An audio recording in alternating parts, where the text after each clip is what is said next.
Welcome back to the channel better days head. So better days head लेकर आ गया आप सबके लिए एक न्यू वीडियो जो कि इंग्लिश ग्रामर के ऊपर बेस्ड है। सो आप सामने देख रहे होंगे, आपको 120 रूल्स ऑफ इंग्लिश ग्रामर दिख रहे होंगे। ये कुछ ऐसे बेसिक रूल्स हैं जो आपको पता होने चाहिए।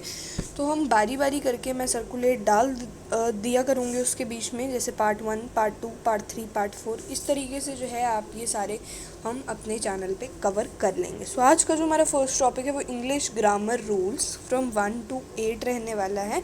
And these rules are very important for English grammar. अगर आप इंग्लिश ग्रामर पढ़ रहे हैं, उसे पढ़ना चाहते हैं, उसे पूरा एक्सप्लोर करना चाहते हैं, तो these rules are very very important for you all.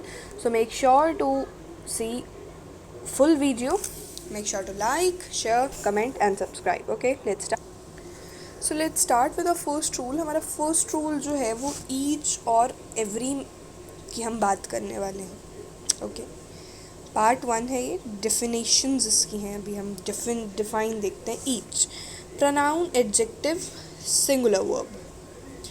हमें क्या बता रहा है? Each, pronoun, adjective and singular verb. तो ये हमें बता रहा है कि ईच जो है यूज़ कहाँ होता है? प्रनाउन्स में, एडजेक्टिव्स में और मोस्टली उनके सिंगुलर वर्ब में ये यूज़ होता है। ठीक है। Each student is very talented. Each student is very talented, ये किस में आ गया? एडजेक्टिव में आ गया। Each of my students is very talented, ये किस में आ गया? प्रनाउन में आ गया। तो प्रनाउन का भी यूज़ हो गया, एडजेक्टिव का भी यूज़ हो गया। तो बोथ के लिए क्या जो है ईच यूज़ हुआ। यहाँ पे बोला ईच ऑफ माई स्टूडेंट्स, यहाँ पे बोला ईच स्टूडेंट। ठीक है। यहाँ पे है मेरे स्टूडेंट्स में से हर एक, मेरा हर स्टूडेंट। ओके। एवरी जो है वो ओनली एडजेक्टिव के लिए यूज़ होगा, सिंगुलर वर्ब। ओके। और सिंगुलर वर्ब होगा और एब्स्ट्रैक्ट नाउन के लिए यूज़ होगा। एब्स्ट्रैक्ट नाउन क्या है? हम जिसे फील कर सकते हैं, दैट थिंग। ओके, यहाँ पे लिखा भी है। Every student is very talented, adjective. Every student is very talented, तो ये किस में आ गया? आपका एडजेक्टिव में आ गया। Every of my students is very talented, ये गलत हो जाएगा क्योंकि ये एडजेक्टिव में नहीं आएगा, ये प्रनाउन में चला जाएगा। बट एवरी में सिर्फ हम एडजेक्टिव का ही यूज़ करते हैं। ओके, समझ आ गया। अब हम इनमें डिफरेंस देखते हैं। ये जो है मोस्ट इम्पॉर्टेंट है। This is the most important this thing. Difference between each and every. Each क्या है? Used for two things or more than two things. Two or more than two things. It targets particular और individual approach. ये जो है एक particular चीज़ पे या फिर एक individual, एक कोई भी only एक single चीज़ पे ये टारगेट करता है, या फिर एक पूरा जो ग्रुप है जो एक पर्टिकुलर हो, एक ही चीज़ को रेफ़र कर रहा हो, रेफरिंग टू वन आइडिया, उसको टारगेट करेगा। अब एवरी क्या करता है? Used only for more than two. ये सिर्फ मोर देन टू के लिए यूज़ होता है, ये टू के लिए यूज़ नहीं होता है। इट टारगेट्स जनरल और कलेक्शन अप्रोच। ये जो है जनरल, जो नॉर्मल चीज़ हो, कॉमन, या फिर एक कलेक्शन को अप्रोच करता है, चाहे वो कलेक्शन डिफरेंट भी हो, गॉट इट, बट एक कलेक्शन अप्रोच होना चाहिए। ये जो है इंडिविजुअल, एक ही ग्रुप में बहुत सारे, उनको ये जो है अप्रोच कर रहा है। ओके, लेट्स आगे चलते हैं। इतना समझ आ गया होगा। आगे आपको क्या दिखा रहे हैं? Each and every common error. Each और एवरी में जो है जब हम इनका यूज़ करते हैं तो एक ऐसा कॉमन एरर है जो हम लोग करते हैं। इसका कॉमन एरर क्या है? I have a marker in every hand. मेरे हर एक हाथ में मार्कर है। अगर हम थोड़ा सा लॉजिक लगाएं तो ह्यूमन के पास सिर्फ 2 ही हाथ हैं। Each and every person, each and every human in the world only have 2 hands, so each is correct। उसके लिए each सही होगा या फिर every ठीक होगा? each ठीक होगा या फिर every ठीक होगा? each ठीक होगा। each कैसे ठीक होगा? इसके लिए क्योंकि लॉजिक है कि ह्यूमन के पास सिर्फ 2 ही हाथ हैं, और यहाँ पे हम डिफरेंस देख रहे हैं कि each जो है 2 या फिर 2 से ज़्यादा के लिए यूज़ होता है, बट every जो है वो 2 से ज़्यादा के लिए ही यूज़ होता है। So I have a marker in every hand मतलब 2 से ज़्यादा हाथ हैं? नहीं, 2 ही हाथ हैं इंसान के। आई have a marker in each hand is correct, because यहाँ पे 2 का भी ऑप्शन है। यहाँ पे 2 भी 2 या फिर 2 से ज़्यादा के लिए हम ईच यूज़ कर रहे हैं, बट एवरी हम हमेशा 2 से ज़्यादा के लिए ही यूज़ कर रहे हैं। Got it? ओके, अब हम रूल नंबर 2 पर चलते हैं। ये हमारा रूल नंबर फर्स्ट का पोर्शन जो था वो इतना था, ये ओवर हो चुका है। अब हम चलते हैं रूल नंबर 2 पे। रूल नंबर 2 क्या कहता है? Rule number 2, both and not. Both and not की हम बात करेंगे। Can not be use together as well as. कह रहे हैं कि हम इन्हें साथ में नहीं यूज़ कर सकते हैं एक सेंटेंस के बीच में। अगर बोथ होगा तो नॉट नहीं होना चाहिए, अगर नॉट होगा तो बोथ नहीं होना चाहिए। Okay, for example, both Ram and Shyam are not going to temple. ये नहीं आएगा, both Ram and Shyam are not going to temple, no. इसकी जगह आ जाएगा neither Ram nor Shyam is going to the temple. यहाँ पे हमें एक गुरु मंत्रा दिख रहा है। गुरु मंत्रा कहता है बोथ के साथ एंड आता है, नॉट कभी भी नहीं। बोथ के साथ जो है आपको हमेशा एंड लगाना है, नॉट नहीं लगाना है। Okay, neither Ram nor Shyam is going to temple. ना ही राम जा रहा है ना ही श्याम जा रहा है टेम्पल में। पोसेसिव एडजेक्टिव हमेशा बोथ के बाद आता है। पोसेसिव एडजेक्टिव जो है वो हमेशा किसके बाद आ रहा है? बोथ के बाद आएगा। ओके, रूल नंबर 3 चलते हैं। Relative pronoun, whom, who, person, domestic animals. whom और who जो है वो किसी पर्सन्स को, लोगों को, या फिर डोमेस्टिक एनिमल्स को रेफर करता है, उस वहाँ पे यूज़ होता है। विच जो है वो एनिमल्स के लिए यूज़ होगा या फिर नॉन लिविंग थिंग्स के लिए यूज़ होगा। देन जो है वो सब के लिए यूज़ होगा but not with same word. Same word के साथ बार बार रिपीटेशन नहीं होगी, बार बार यूज़ नहीं होगा। Example, this is the same book which you were reading. ये वही सेम बुक है जिसे तुम पढ़ रही या पढ़ रहे थे। तो सेम वर्ड के साथ यूज़ नहीं होगा। सेम जो वर्ड है, मतलब एक जैसा जो वर्ड है सेम, उसके साथ दैट यूज़ नहीं होगा। Okay, this is the same book that you were reading yesterday. ये वो सेम बुक है जिसे तुम कल पढ़ रही थी। ओके, सो आगे चलते हैं। Next is relative pronoun. What is relative pronoun? Case table आपको बताया गया है इसका। ठीक है, यहाँ पे ये इसी रूल नंबर 3 को ही रेफर कर रहा है। Who subjective, he she it they you I we. Verb का इनमें ऑब्जेक्टिव क्या आ जाता है? हुम में अगर हम इन्हें देखें तो इनका ऑब्जेक्टिव क्या आ जाता है? ही को हम हिम बोलते हैं, शी को हम हर बोलते हैं, इट को हम इट ही बोलेंगे, दे को हम देम बोलेंगे, यू को हम यू ही बोलेंगे, आई को हम मी बोलेंगे, वी को हम अस बोलेंगे। ये हम बात कर रहे हैं ऑब्जेक्टिव में और ये चीज़ है सब्जेक्टिव में। सब्जेक्टिव में हु है और ऑब्जेक्टिव में हुम है। Okay, now move to the next form. Okay, so हमारा रूल नंबर 4 जो है वो है कंडीशनल सेंटेंस। इसका फर्स्ट जो है, if plus simple past verb second form is equal to would plus verb first form. क्या समझ में आया? कि अगर इफ़ और सिंपल पास्ट को हम जब जॉइन करेंगे तो ये वुड प्लस वर्ब का फर्स्ट फॉर्म बनेगा। सो हमारा सेकंड सेंटेंस में क्या कह रहे हैं? इफ़ प्लस पास्ट परफेक्ट जो कि had plus verb third form होगा, would is equal to would plus have plus verb third form. यहाँ पे आप देखो, यहाँ पे सिंपल पास्ट की बात हो रही है, यहाँ पे पास्ट परफेक्ट की बात हो रही है। Simple past is verb second form में आ गया, बट पास्ट परफेक्ट जो है वो किस में आ गया? Had plus verb third form. Okay, example is, if he had a car he would have gifted it to her. तो यहाँ पे कह रहे हैं अगर उसके पास जो है कार होती, if he had a car. ठीक है, ये हैड, यहाँ पे हैड नॉर्मल आ गया प्लस ये वर्ब की थर्ड फॉर्म इन्होंने लगा दी, तो 2 बार ही हैड आ गया। ठीक है, अगर उसके पास एक कार होती तो वो उसे गिफ्ट करता। ठीक है, if he had a car he would gift it to her. ये मेन वर्ब आपको दर्शा रहा है, मेन वर्ब आपका हैड है, तो आपको बार बार उसे रिपीटिशन करने की ज़रूरत नहीं है। कंडीशनल सेंटेंस है, आप ये वाला एज यूजुअल सेंटेंस ये वाला भी यूज़ कर सकते हो। ज़रूरी नहीं कि ये वाला ही करना है, ये वाला ज़रूरी ये भी नहीं है कि यही वाला करना है, ये वाला भी कर सकते हो। ओके, तुम्हारा रूल नंबर 5 क्या है? रूल नंबर 5 किसे दर्शाएगा? One of the end only one of the. Okay, relative pronoun. तो रूल नंबर 5 का पहले यहाँ पे मतलब देख लेते हैं। टाइटल का वन ऑफ द मतलब उनमें से एक, और ओनली वन ऑफ द मतलब उन्हीं में से एक। ओके, नाउ ये किस में आ गया? ये रिलेटिव प्रोनाउन में आ जाएगा। तो यहाँ पे आपको एक सेंटेंस दिया जा रहा है,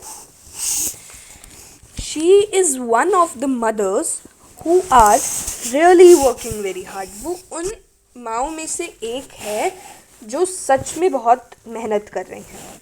आगे, this is only one of the novel which is interesting. सिर्फ ये एक नॉवल है जो इंटरेस्टिंग है। तो ये दोनों जो है ये अलग अलग हैं। उन्हीं में से एक माँ जो सबसे ज़्यादा मेहनत कर रही है, इसमें हम आर यूज़ कर रहे हैं, बट सेकेंड सेंटेंस में हम ओनली वन यूज़ कर रहे हैं। So one of the, only one of the, उन्हीं में से सिर्फ एक, सिर्फ है ही वही। वन ऑफ द मतलब बहुत सारों में से कोई ये एक। Okay, one plural verb should be used. One में जो है प्लूरल वर्ब का यूज़ होगा।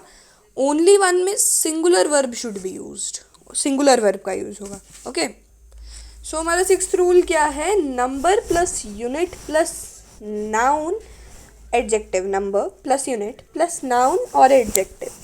Unit should be singular. Unit जो है वो सिंगुलर होना चाहिए। ठीक है, he saw a 10 inch snake. Number plus unit plus noun. उसने एक 10 इंच का सांप देखा। Unit is singular, that's why it's right. Unit जो है यहाँ पे सिंगुलर है, तभी तो यूनिट, तभी तो ये सही है। यूनिट क्या है? यूनिट तो ये सही है क्योंकि यूनिट जो है वो सिंगुलर है। ठीक है, यूनिट शुड भी सिंगुलर है, आपको ऊपर बताया गया unit should be singular. 5 handfuls sugar was required to make tea. Handful, handful मतलब एक मुट्ठी भर, हैंडफुल्स मतलब 10 मुट्ठी भर या फिर 5 मुट्ठी भर। यहाँ पे 5 दर्शाया हुआ। ओके, ये आप चीज़ ये मत देखिए यहाँ पे कि जो 10 इंचेस है, 10 इंचेस के बीच में कितने सेंटीमीटर हैं, कितने मिलीमीटर्स हैं, ये चीज़ आपको नहीं देखनी है। आपको सिंगल यूनिट दी है 10 इंचेस, आपको यहाँ पे एस या फिर ई एस से रिकॉग्नाइज करना है वर्ड को। आपको इसे सिर्फ एस और ई एस से पहचानना है, आपको इसमें खुद से नहीं देखना है कि सेंटीमीटर कितना है, उसमें ये कितना है, फिर तो ये प्लूरल में चला जाएगा। हमें इसका सिंगुलर वर्जन देखना है, तो सिंगुलर वर्जन देखने के लिए सिर्फ हम एस और ई एस का ही देखेंगे। तो यहाँ पे हैंडफुल होता तो ये सेंटेंस अप्रूव्ड होता। अब यहाँ पे हैंडफुल होता तो ये सेंटेंस अप्रूव होता। अब हैंडफुल्स है, 5 मुट्ठी भर चीनी की आवश्यकता है हमें चाय बनाने के लिए। ओके, ये भी noun plus unit plus verb है, पर हैंडफुल के साथ हमने क्या लगा दिया? वॉज लगा दिया। आना क्या चाहिए था? वर आना चाहिए। अब ये देखिए, ये गलत है, ये देखिएगा। He gave me 500 rupees notes. Noun plus unit, sorry number plus unit plus noun है यहाँ पे। उसने मुझे 500 के रुपीस दिए। क्या रुपीस सही होगा? नहीं होगा, क्योंकि हम पहले ही यूनिट को दर्शा चुके हैं। हम पहले ही बता चुके हैं कि 500 के नोट हैं, रुपी आएगा। Okay, so second part of क्या है? ये भी रूल 6 का ही पार्ट है। ये रूल नंबर ये पार्ट नंबर 1 था, पार्ट नंबर 2 है द सफिशिएंट लॉजिक। अब इसके लिए यहाँ पे आपको एक पूरा कैटेगराइज्ड वर्जन दिया गया है, एक वर्जन आपको दिया गया है। ठीक है, नंबर प्लस यूनिट के 2 पार्ट्स आ गए। एक है सफिशिएंट मीन्स प्लूरल और एक है not sufficient means singular. He had 5 dozen. Number sorry, number plus unit is equals to singular. ये वाक्य सही है क्योंकि ये वाक्य पूरी जानकारी नहीं दे रहा है कि इस चीज़ के उसमें उसके पास 5 डजन है, इसीलिए सिंगुलर। वो सिर्फ ये बता रहा है कि उसके पास 5 किलो हैं। हमें आगे नहीं देखना है कि 5 किलो में कितने ग्राम हैं और जो भी बेसिक कंटेंट्स हैं, हमें वो नहीं देखना है। I have 5 rupee. Number plus unit is equals to plural. Number और यूनिट जब हुआ तो वो सिंगुलर हो गया एक बारी में, और नंबर और यूनिट जब हुआ तो वो प्लूरल हो गया। हमें ये चीज़ याद रखनी है कि नंबर और यूनिट का इस्तेमाल हो रहा है। ये वाक्य भी सही है क्योंकि ये पूरी जानकारी दे रहा है। उसके पास 5 रुपीज़ हैं, इसलिए प्लूरल। सो नेक्स्ट क्या है, ये सबसे इम्पॉर्टेंट पॉइंट है इसका। सो प्लीज़ इसे या तो सेव कर लीजिए या तो इसे याद कर लीजिए। असेंडिंग ऑर्डर का यहाँ पे आपका इस्तेमाल हो रहा है। Units are always arranged in ascending order. Very very important चीज़, यूनिट्स जो है वो हमेशा असेंडिंग ऑर्डर में ही अरेंज किए जाते हैं। कभी आपने ऐसा नहीं देखा होगा, चलो ये जो है, मैं जो बात करने वाली थी वो थे थाउजेंड्स ऑफ पीपल, ठीक है। बट यहाँ पे जब 2 यूनिट्स की बात हो रही है, ये उसी में ही आएगा, ठीक है। जैसे lakhs of thousand, it is wrong. Lakhs of thousand of students took the test. Thousands of lakh of students took the test. Okay, note, teacher test हमेशा देते हैं इसलिए गेव। स्टूडेंट टेस्ट हमेशा लेते हैं इसलिए टेक या फिर टुक। टीचर्स जो हैं वो हमें टेस्ट दे रहे हैं, पर हम उस टेस्ट को क्या कर रहे हैं, एक्सेप्ट कर रहे हैं, ले रहे हैं। सो देते हैं और लेते हैं में बहुत फ़र्क है, इसीलिए देते हैं में गिव और लेते हैं में टेक, टुक। ओके, सो मेरा नेक्स्ट रूल क्या है, 7th rule, amount, weight, distance etcetera. Amount, speed, weight, height, distance. If you are use all these things in one particular thing or in one way, then consider it as singular. If you use all these things in various ways, then consider it as particular. 10 miles needs to be covered completely on foot. One way, singular आएगा क्योंकि एक ही sentence में उससे एक short precise तरीके से आपने बता दिया। ओके, अब नेक्स्ट सेंटेंस क्या है, 10 miles need to be covered partly by car and rest on foots. ये 2 तरीकों से बता दिया, और ये क्या आ गया, नीड, प्लूरल में आ गया। फिर 5,000 rupees were spend on food and clothes. Food and clothes 2 तरीके, वर प्लूरल लगा दिया। अगर ये सिंगल होता स्पेंड ऑन फूड तो यहाँ पे वॉज आ जाता।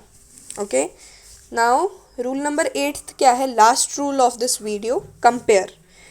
Example 1 is gold is more precious than any all metal.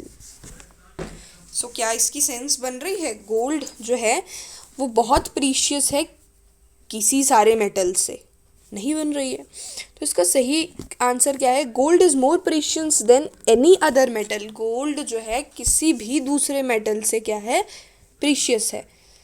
पहला वाक्य इसीलिए गलत था, गोल्ड, क्योंकि गोल्ड खुद एक मेटल है। गोल्ड जो है, gold is itself a metal, that's why the first tense is wrong. Okay, तो एक मेटल दूसरे ही मेटल से प्रीशियस कैसे हो सकता है, one metal, how the first metal can be precious from the second metal, it can't. Rule, exclude the items from its own group when comparing.